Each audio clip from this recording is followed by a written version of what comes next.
Excellent. Okay, so this for us is part of a series that we're doing of a few different voices from Israel as we try to understand the reality of what's going on right now and how we can support our brothers and sisters in Israel. And we know there's been a lot of trauma in Israel over the last 2 years, tremendous PTSD, anxiety, and we're grateful to you for the work you do. So Einat and Tzviki run Ripples of Healing, which is you're going to hear about. It's a trauma recovery initiative located in the Negev, and it focuses on hydrotherapy, and it's treated thousands of people, from injured soldiers to bereaved families, even released hostages. And this is partially to learn from you and partially to say thank you for the incredible work that you do. So I'm going to get out of the way and open it up to you to tell us about your work. All right. So I will introduce ourselves. First of all, I'm Tzviki. I'm 37 years old, father to two cute daughters, and I run the business. I run the show with Einat. Einat, you want to introduce yourself? Yes, so I'm Einat. I'm here the last 10 years in Einat Bar. I said it before, but I'm not speak English very well. But they're very exciting to be here with all of your friends. And Tzviki, All right. thank you. Yes, and we saw that you spoke earlier, but Awad, you introduced yourself already? Yeah. Yeah, nice to meet you all, and thank you very much for your time. And we appreciate it a lot. My name is Ryan, and I'm the clinical manager of Einat Bar. I'm a social worker, working with trauma for a very long time, and I'm also a water therapist. And me and my colleague here are part of this group that developed these new techniques and new theory that we are working with to help so many people in Israel that need it very, very much in these days. So thank you very much for having us, and I hope that we can join together. We're in the same boat. This is how we feel. So Ripples of Healing is actually an organization that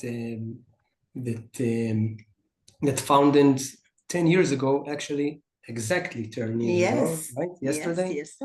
Yesterday, 10 years ago. It's called Einat Bar. Einat Bar, it's the place that we are in right now. It's actually, of course, 10 years ago, it's much before the 7th of October. We work with I will start introducing the place and tell my personal story, which is part of everything that's going on right now. So for 10 years, we work with mental crisis, mental issues, specifically mental, because when you say hydrotherapy, I don't know how it's in English in the United States, but when you say hydrotherapy, it's usually more as a physic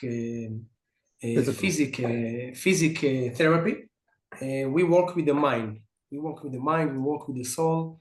This is our specialty. We work with the body. We work with the body, of course, but you're not going to see here too many physical injury that came for hydrotherapy. It's not our main target. That's what we do for 10 years in the water and on the land.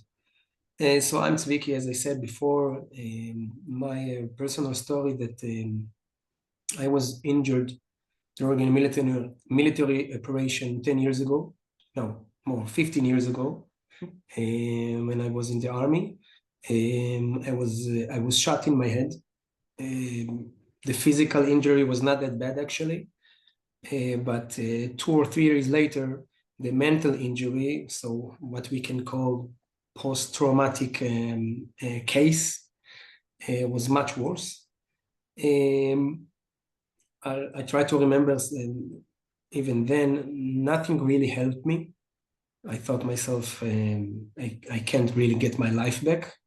Was awake in the middle of the night, couple of times every night. At some point, it became unbearable. I go to psychiatrist, I take some different pills, and nothing really changed anything. And then I knew a nut around 10 years ago, even before that project. And in the first time I get in the water, I thought myself, this is something different. I can't really explain it by words, but it's something different that I ever experienced, because back then I couldn't really relive the moment of my injury. Every time I was trying to relive it, I had, as you can say, I'm not sure the word in English for it, maybe someone can help me, התקף חרדה? Anxiety? No. Anxiety. Anxiety, yeah. Anxiety attack. Anxiety attacks. Yeah, so that's what happened many times. And in the water, something makes me think about it, makes me relive the moment. In the first and the second treatment was very strange. And in the third treatment, I remember myself, all right, I can relive the moment. I can think about that situation. And then if we take it a bit forward, I can say I don't have, for almost 8 years now, I don't have an attacks. I don't have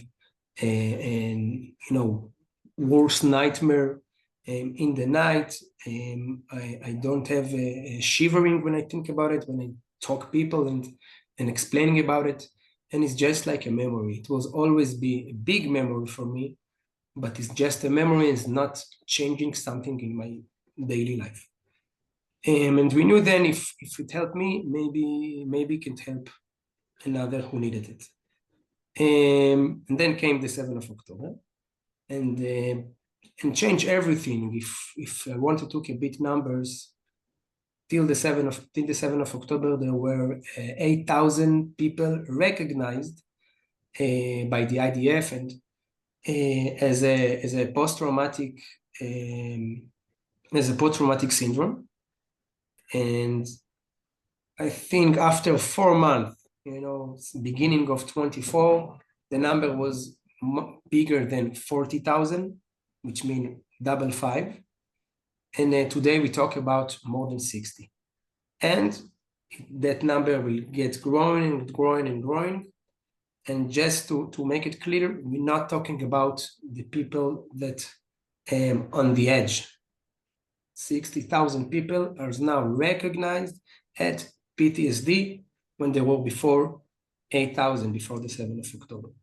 We are in the middle of a national crisis in many different worlds, and one of them is the mental world, is the mental crisis of PTSD. I will let Ohad, which are a professional manager, professional clinic manager, to explain more about our method, about exactly how we do what we do. I will explain after if you want explaining the results. We studied by 2 universities, and we have beautiful results. And that's it. So what the stage is yours. Thank you, Tzviki. Very nice to hear you speak English so good.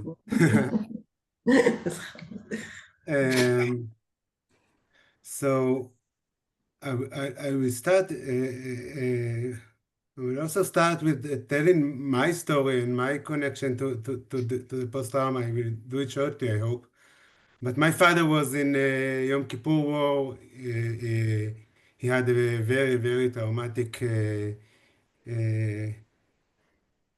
places that he's been in, and he came back not as he went before. And this is how I know my father. And my father was a big commander in the army, and he did a lot of big things in Israel. And still, there was something that was missing as a child to a father that have this kind of post-traumatic syndromes. Um, and then I don't know if it was conscious or unconscious, but I find myself working as a social worker and going very much into the post-trauma world. Um, while I was in the same time, I was developed as a water therapy. If you know we work with the Watso and different kind of techniques that work differently, as Vicky said, than the hydrotherapy. It's go much deeper into the mind, into the soul, and already 15 years ago, I was quite sure that the water have a gift to give the word of therapy that is not yet there. And I was very much wanted to bring it into the main therapy of post-trauma. I know that there is not a lot to offer to people that already suffer from PTSD. And my master was about this, about how you can help people with PTSD um, with water therapy. It was 15 years ago. And when the 7th of October came, and there was hundreds of people that already started in the first few days to come to our place and to ask for help. They didn't know exactly what they want, but they know that they needed to go to the water. And we knew what we already knew because we studied it for a very long time. And we find ourselves dealing with very big numbers of people that was surrounding Gaza area in this kind of in time, and a lot of soldiers that come straight away from Gaza that had a 5 or 10 hours break, and they came. They have the time that we built in our place that give them like a very short stop that can charge them with energy again and get them connected to themselves, that they can go back to the war with themselves and not disconnected from themselves. And it's become bigger and bigger and bigger. There was thousands of people that came in our place in Einot Bar, and we were all the therapists that were in the south came to volunteering completely for 6 months, giving therapy for soldiers and for people that needed. And during this time, uh, um, we developed more and more practical approach to how we can make a difference in these people's life. In the first months, it was like first aid. And after a few months, we started to go deeper and to try to build a method that can go and make a change in people's life when and while they are still in a war. And it's practice that never been done before. And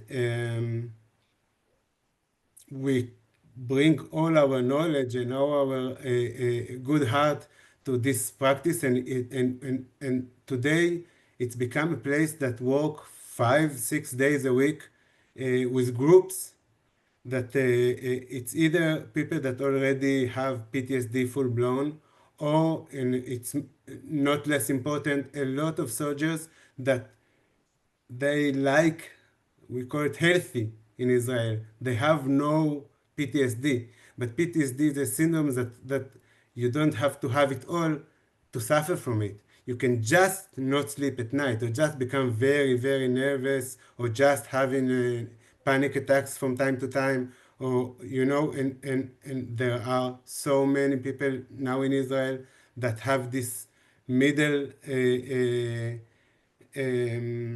mental issues, that they are not PTSD full blown, but they dealing with it every day with their life, every day. And if you're not dealing, if you're not taking care of it, it's getting worse and worse all the time until they will join the group that we don't want them to join in because there are already too many. And we built a method that going through 8 meetings, all day meetings. It's going through 2 months um, journey that we already know now that you come out from this journey as a different, not different person, but you know much more about how you are, and you already feel different than what we came in the first day that you came to Enot Bar. And we're meeting these people every day. We see the change in their life. We see their family meeting us and telling us what's going on and how they came. The husband come back to the house again, and he can play again with the children, and it can be there and not disconnected. And it's amazing to get this everyday message and people that say thank you for changing our life. And because I am in this world of trauma for such a long time, I know that there is not a lot to do beside the spirit that Tzviki talked about. And we found a way to help people that needed help, and the research that started from the beginning to going with us all the way already give us very, very, very good results of taking down symptoms of post-trauma, taking down depression, bring more resilience to the people. So it's all what we see. It's already have research the result that support this method, and we know that this is only the beginning. There is so many people that need it more, and we need people to join us to make it bigger and to get to more and more people, because this is our job. This is what we meant to do. We are happy to have the chance to be in this place, in this time in Israel, to get the opportunity to help other people, because so many people need it, and we have something in our hands that it's amazing. It's amazing that we found it. It's amazing that we are in this place, and it's amazing that we can give help and hope in a place that it's missing a lot. It's missing a lot. So this is as short as I can do to give a little bit of what we are doing here. It's everyday word of meeting people and changing life and give help and give hope. And this is it's a privilege for us to be here. And thank So if you I for can, joining us for that mission. I'd like to share with you where I come into this. My name is Isaac Rabinovich. I came in Aliyah from Chicago about 48 years ago. I had 4 sons in the Army since October 7th. 3 of them really needed post-trauma. And this is where I came in. One of my sons was in Gaza like for 3 tours of duty. And he would come home after not being home for 4 or 5 months. He would tell his wife, I need space. He hasn't seen his family. He has 7 kids. He hasn't seen his kids. I need space. I see the light in his eyes are out. He's not associating with what's going on around him. He's not functioning at home. He's not making Shabbat like he should, like participating in the Shabbat table like he does. He sits in the corner by himself. And you say, Jesus, something is really not right here. And it's not just affecting him. It's affecting his wife. It's affecting his kids. It's affecting his parents. We see what's going on in the house, and there's not a lot that you could do. And then he got to Merpata, Ripples of Healing, and I saw there was a difference. And I said to myself, okay, I have to go down and see what's going on there. And I went down and I met with Tzviki and I met with Ohad, and I was there. I went with my wife. We thought we'd be there for half an hour. We were there like for 3 hours. We saw groups of soldiers in the water. We saw sessions of meditation. We saw yoga going on. We saw discussions of people releasing their feelings from within. And I saw that it made a big difference. When this particular son of mine was under their care, he came out. He was a different person, and The truth is, he needs, I told Tzviki also, the several sessions that he had at the beginning, he needs follow-up sessions. I'm 100% sure of this, because he gets better, but then it kind of lapses again, and he needs follow-up sessions. By the way, it's not just the guys who are in Gaza. I had two other sons who were in Yehuda and Shomron, or Judah and Samaria. One, and by the way, my son who was in Gaza, he's not the diagnosis post-trauma, but he's on the border for sure, 100%. And one of my sons who was in Yehuda and Shomron, it was a different type of intensity as what there was in Gaza. For example, he had a baby born a month before October 7th. After being in the army for 6 months, and he comes home, the baby's afraid to go to him. She wouldn't go to him. This devastated my son, and he was also traumatized by this. And you could see also the light in his eyes goes out. He disassociated himself from his wife, and so he also went to not with Ripples of Healing. He also had to go into some sort of therapy, and I asked him also to go to Ripples of Healing. And I had another son who's a battalion commander. He refuses to recognize that he needs even therapy. So out of all these guys that are going, you have a lot of guys that even don't recognize that they have therapy, and they don't recognize that that they could get better and that they could improve the quality of their lives. And when I saw what was going on in Ripples of Healing, I talked to my cousin Cindy. I said, Cindy, listen, this is an opportunity to do something that could really help people, and I wanted to know if you're interested, and she picked up the ball. So this is where we came into the story. Yitzhak, emotional. I will add one little thing about the national crisis. Actually, we got a very small window that we can do something. We called it, am I right, Rad? We called it the golden hour. So it is a small window, we can do a big change. And when times go on, it usually became harder, bigger symptoms, and much harder to treat.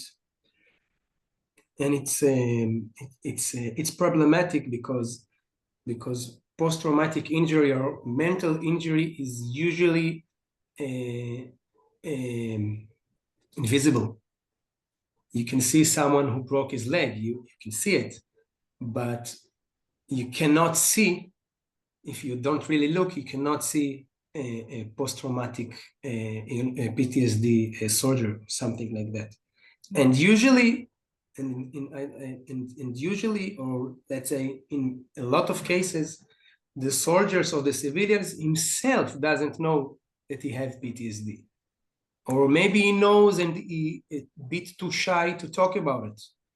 It's still kind of taboo that people not hurry to tell someone that they have nightmares at night. So the national crisis that Israel is been on right now is much bigger than we really know, because in 2 or 3 years, all those civilians and soldiers that don't get help from any kind will suffer from much worse and much severe situations.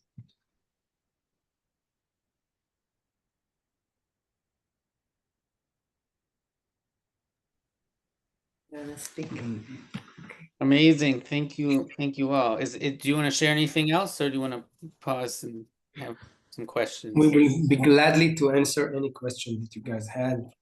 Yeah, go for it.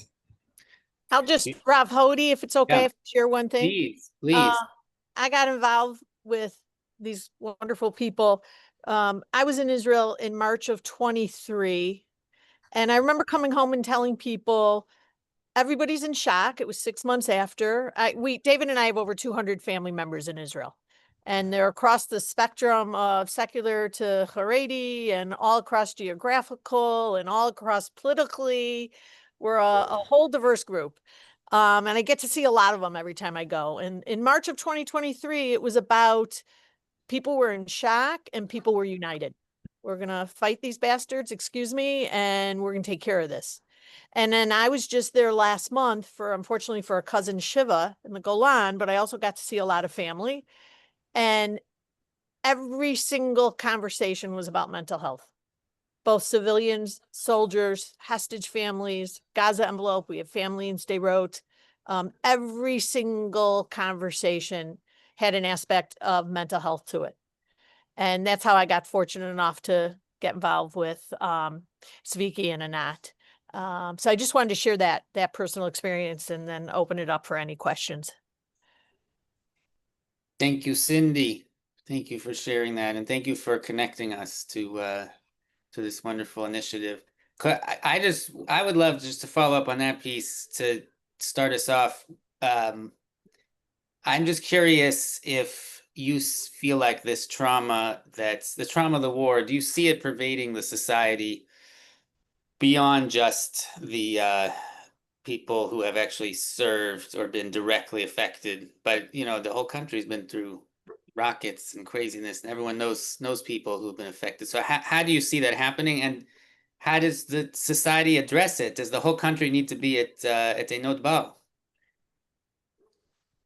Say that, you know, it's I don't know if I can say it's a bit funny, but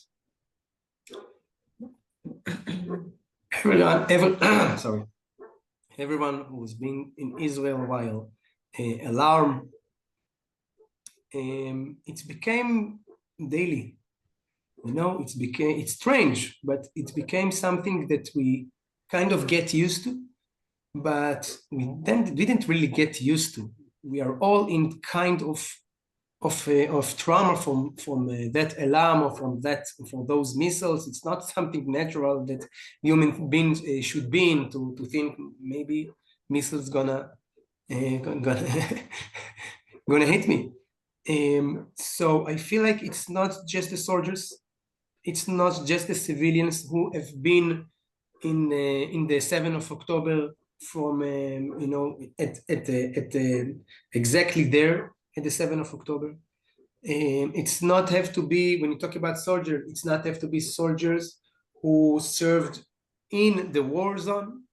Most of the soldiers now are their duty is between 200 or 300 days a year, most of the year, most of the soldiers serve most of the year.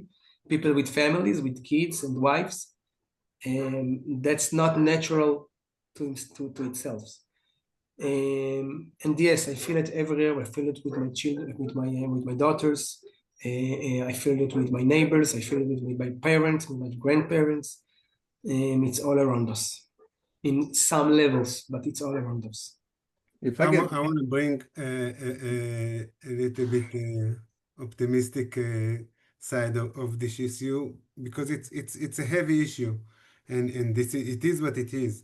But when you talk about trauma, and we study and research a lot about the post-trauma stress disorder, but there is also, when you are going into this field, there is what we call stress traumatic growth, which means that sometimes, and it's happened to a lot of people, when you meet a trauma, it's also like give you the options to open up to like to feel how life is important, how you need to live every minute, and how you need to you appreciate what you love in life, and you appreciate the time that you are here, and that you can make a difference to yourself and to other people.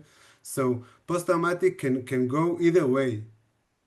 And we truly believe that our place is a place of growing. And we have, all of us, have the chance to choose to grow from this trauma, to become better. Better to ourselves, better to our society, better to our family. It's an option that exists, but it's not come naturally.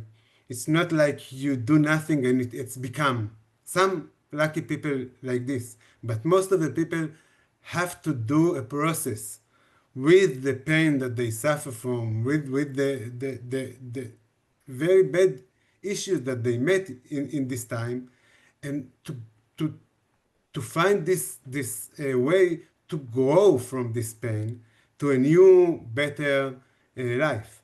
And for this, you have to be active. You have to bring yourself and to make this change, and you need people to do it with you. And we truly believe that this is a time in Israel that it's very important for Israel as a society grow to a very better place and not become a post-traumatic nation that just bring the trauma again and again and again. Because when you suffer so much and you have nothing to do and you know nothing about it, you just bring the pain to the other person that you meet because you have to put it somewhere. So there is an option. I'd like to also add to answer Rav Hodi's question from a different point of view. I see it's a question of degrees. I think maybe the whole country is post-trauma. I mean, I look at the amount of funerals I've been to in the last 2 years, year and a half. You know, it's like you think about it and you become desensitized to it already. It just doesn't. You go and you hear the same eulogies over and over and over. It's not the same, but it's like over the same, and you become really unsensitized, and that's not natural. That's not right either. And I can even tell you by myself, I mentioned to my wife the other day, for the first half a second, when an ambulance goes by and he has a siren, I jump inside. Does it mean I stop functioning? Absolutely not. But does it have an effect on you? It absolutely does. But it's a question of degrees. You have guys who are so severely affected that there's suicide going on here. And these guys, like, they really need heavy dosage therapy.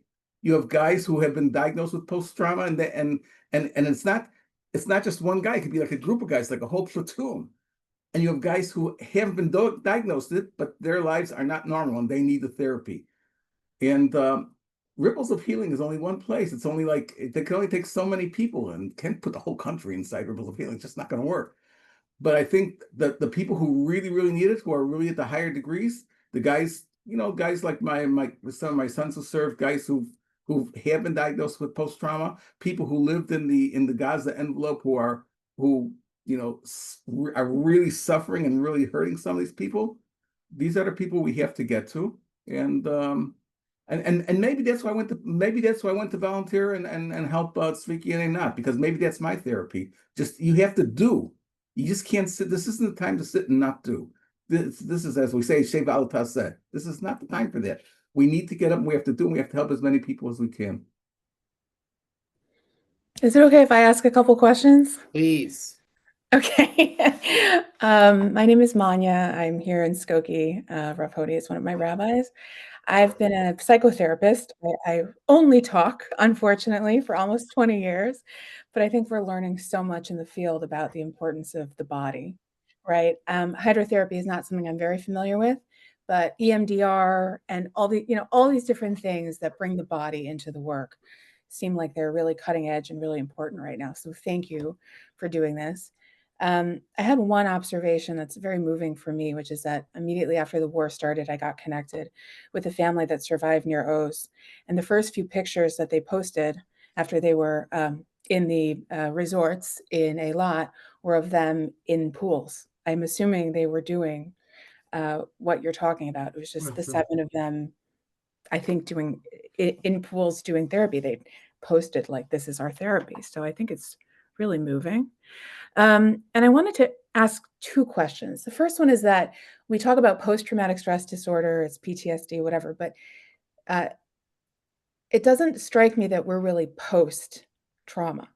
Like, everybody that you are working with, everybody in Israel, everybody in the region is mid-trauma, and we don't know when it will end.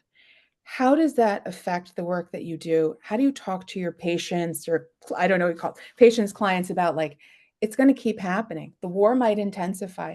There might be more of this. Is that a conversation that you have? And then my second question is, you have existed for much longer than October 7th.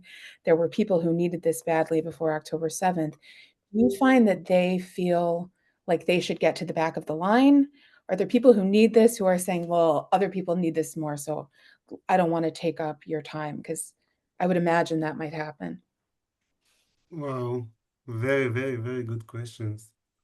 So I will start with the second question. A lot of people that come to our place come with the feeling of guilt and shame, and you know that it's part of what's going on here, and also we know that trauma is like, I see it as a every time that you meet a trauma and it's never dissolved. It stay in your body, and when next time you will meet another trauma, it's just going into the same place and just get bigger and bigger. So in this time we meet a lot of people that come with trauma from 10 years, from 20 years ago, that just open up now full blown from Lebanon war, the second Lebanon war. There was a lot of wars in Israel, and it's all come together to like a big explosion now from everything that happened in Israel during these years.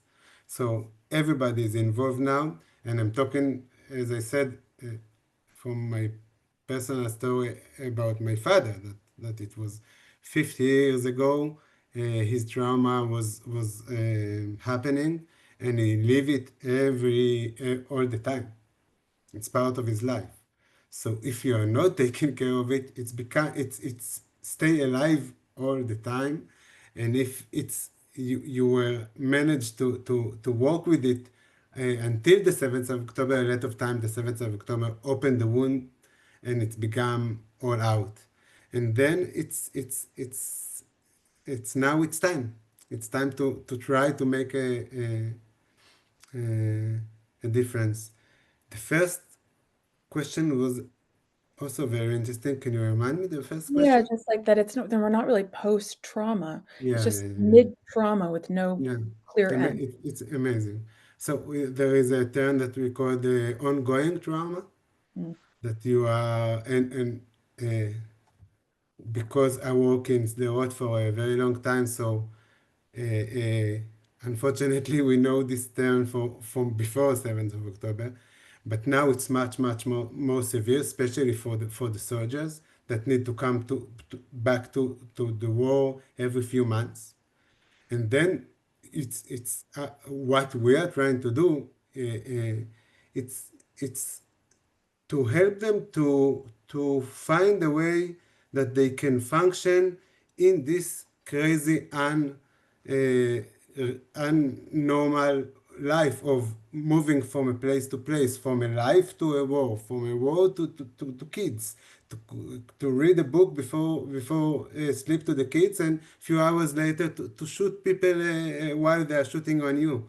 And one of the biggest project of us, this is how we met Yitzhak, called Shavim. Shavim, it's coming back, but it's not mean coming back one time. They're coming back again and again and again, and they need to learn how to be able to do this kind of shift while you are not losing your human side of you, because we don't want to lose ourselves.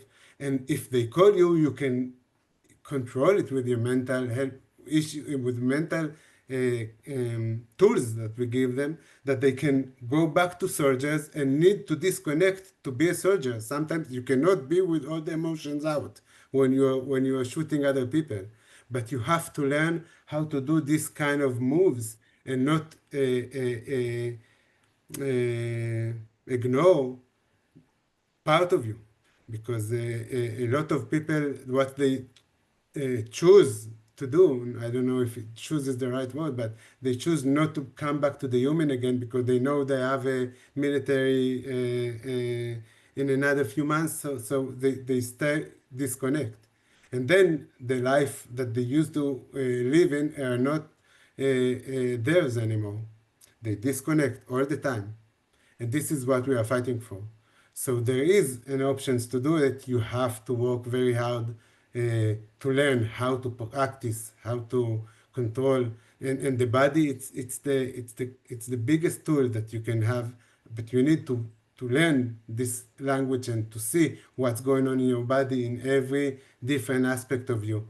And we teach them, and then we teach through the body how it's feel like when you disconnect from your emotions, how it's feel like when you disconnect from trust in the world, and how you can practice coming back to yourself, coming back to emotions, coming back to trust other people, and then you learn how to choose when you are like this and when you are like this.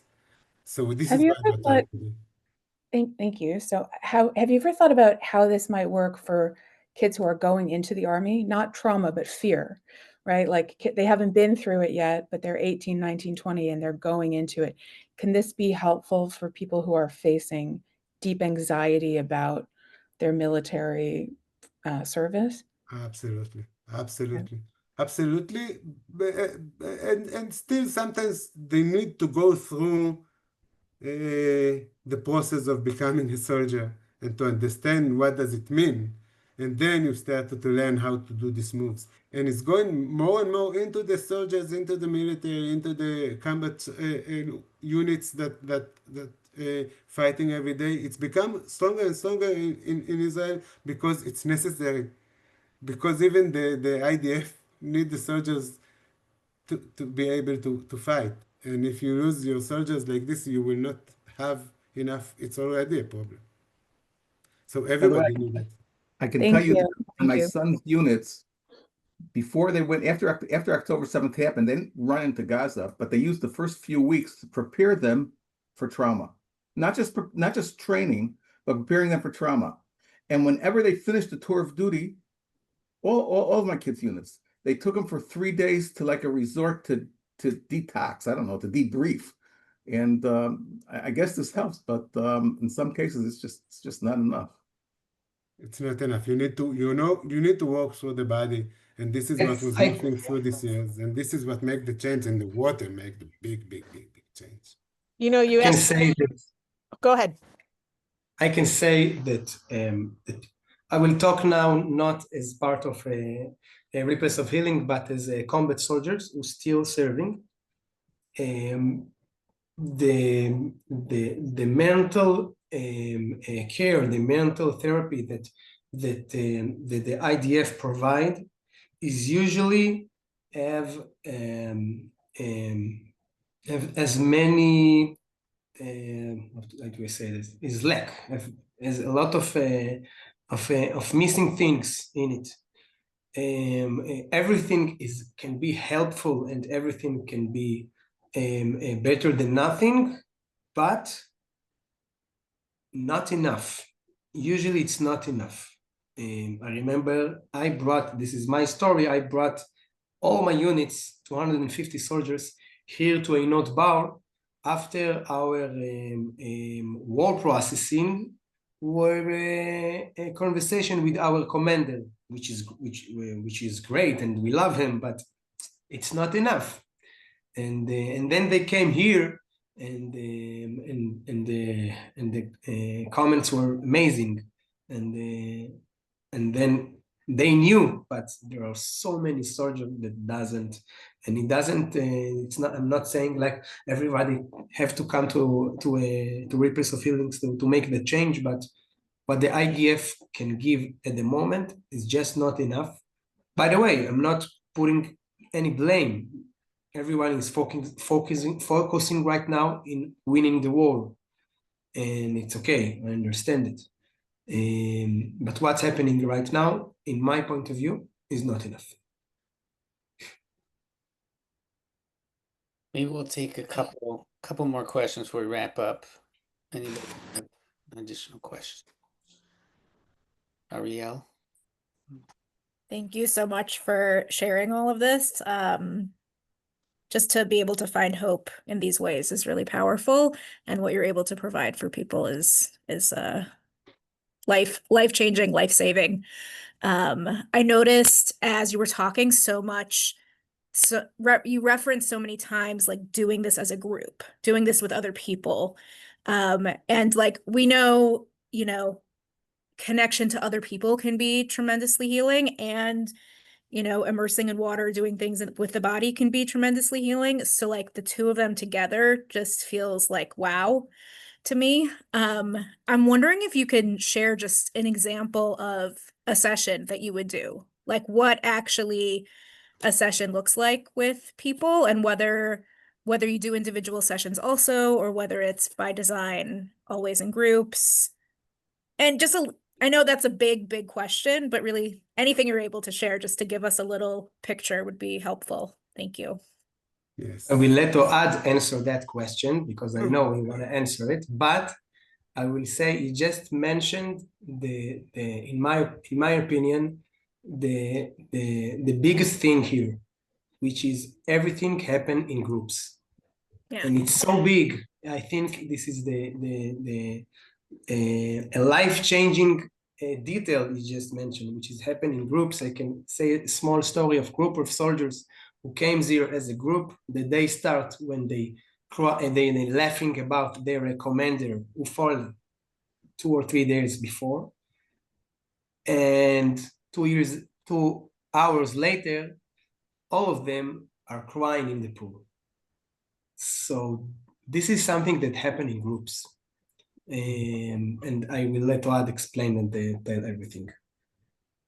So I'm not going too deep into the theory, but for me it's the most important and interesting stuff. But I will try to bring it much more like how it's look like when we are in the water. So we are talking while we are working with the cognitive side of the people. We explain them what's going on in their body. During the time of war, during the time, it's like we have a different mechanism that work in our body, in our muscles, in our all our body change while we are in the fighting zone or while we are relaxed, and we teach them how to move, how to change their body, how to regulate the body. And we bring the body very, very strong, high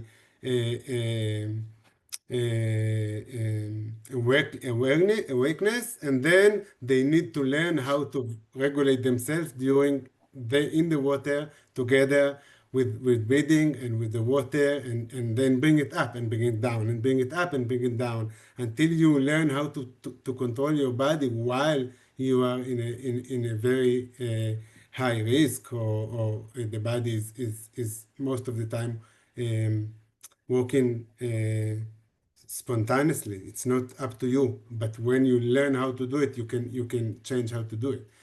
Now we are going to a place that they need to discharge a lot of energy that's stuck in their body during the war. So we are shouting a lot and dancing in the water and playing a lot of games and bring a lot of energy out. A lot of energy out.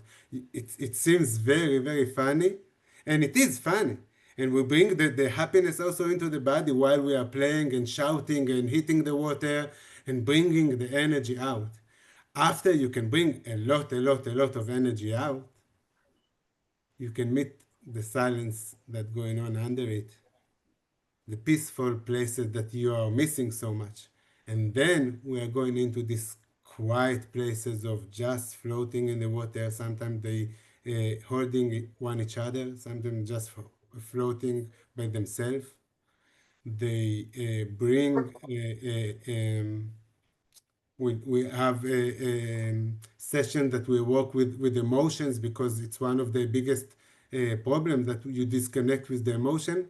So we bring different kind of emotion into the body, and you need to practice to feel sad again, to practice to feel happy again, the practice to feel angry again, and how it's feel in the body, and how you can be with it and not become so nervous that you disconnect again. So we have different kind of sessions that going through the places that the trauma is disconnect us. If the trauma is disconnect from trusting the world, that the world is safe and I can live in it and I trust other people. So we are practicing how to feel safe again, how to bring your body the feeling of being very, very safe and secure and relaxed.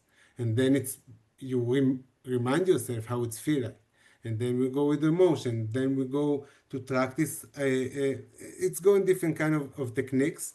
And the groups become more and more like a place that they can put themselves on the group and using the group like a place in the world that I can practice how I can open my heart again, putting my head back and trust them that that there is a safe place in the world.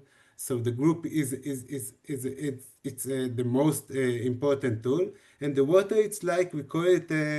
This is your playground to play and to learn how to do it while you are in a safe place, and then you can bring it back to their life.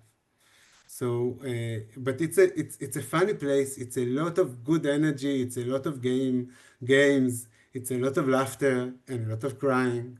But it's feel like you are in such a good and safe place that you can bring all the hurts that you suffer and you go with for a long time. You can bring it out here.